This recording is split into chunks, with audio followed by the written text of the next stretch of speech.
Hello everyone, my name is EVOO and welcome to Cooking with the Coias. It's always great to see you, and if you're tuning in for the first time, welcome.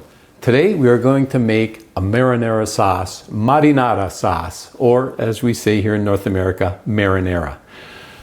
Now the marinara sauce is a simple sauce to make, simple ingredients, but full of flavor, and we're just going to evolve the classic marinara sauce just a bit to enhance some flavor. Let's get started right now.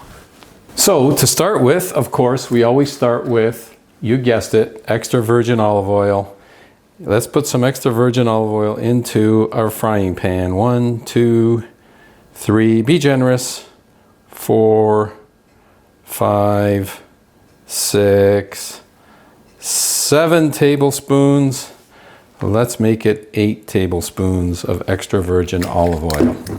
Okay, once we have our olive oil in, we need to prepare our first ingredient. We have here one, I'm going to say medium-sized onion. You could use any onion you'd like. Sweet onion, red onion, cooking onion, doesn't matter. But try, as you can see here, slice as thin as you can. Okay, make the slices as thin as you possibly can. And then when you reach the point where it's too hard to hold, just give it a flip, put it on its flat side, and continue slicing. Once you have it all sliced, then with the rocking motion, just dice it. It doesn't have to be that finely diced, but just give it a rough dicing. We want to make our onion pieces just a little bit smaller. There we go. Now, quite simply, add them to our frying pan. I'm not crying yet with these onions, so that's good. Okay, in the pan they go. And we're going to now cook these. We're going to start cooking them on a medium heat. I get these all mixed up with that beautiful olive oil. I've got the stove on a medium setting, and we're going to just saute these onions until they're clear and translucent. Let's give it 5 to 10 minutes on medium heat, stirring occasionally. So while those onions are cooking, let's prepare our other ingredients. So we have 1 garlic clove here, and we're going to slice and dice.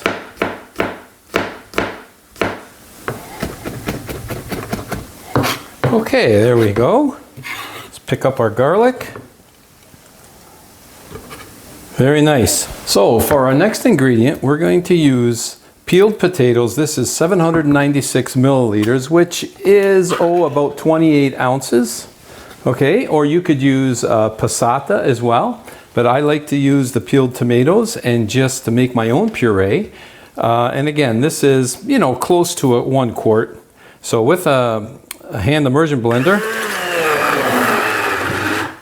just amend those beautiful tomatoes. These are from Italy, so they are going to make just a fantastic tomato puree. Now to our puree, we're going to add 1.5 teaspoons of salt. Okay, get that in, and then we're going to add oregano. And for the oregano, we're going to want 2 tablespoons of oregano. Don't be shy with the oregano. Okay, in it goes. And then just very simply, just mix these all together. I do it right in the can so I don't dirty any other containers, folks. That's okay. Mix it all together. There we go. That looks nice. Let's make our way back to the stove. Okay, and our onions are looking really good. So, First enhancement, folks, balsamic vinegar, 1 teaspoon. That's all we want, is 1 teaspoon of balsamic vinegar. And let's just mix that in and get all those onions coated with that balsamic vinegar.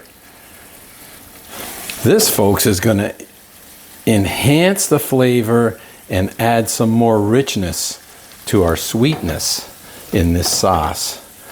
This, folks, is a real nice enhancement right there. Okay, so now that we have that done, let's add our garlic. To add our minced garlic. And again, whoops, lost a couple there. Let's get them in there. Okay. And again, just mix it all together.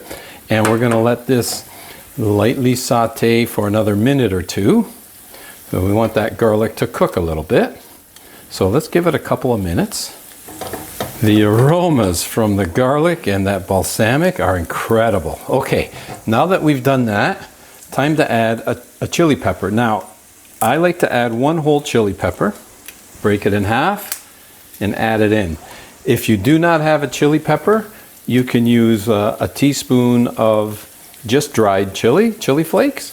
And of course, if you don't like spicy, don't add any chili at all. Okay, but traditionally you do add chili flakes or chili pepper. Okay, so now that the chili pepper is in,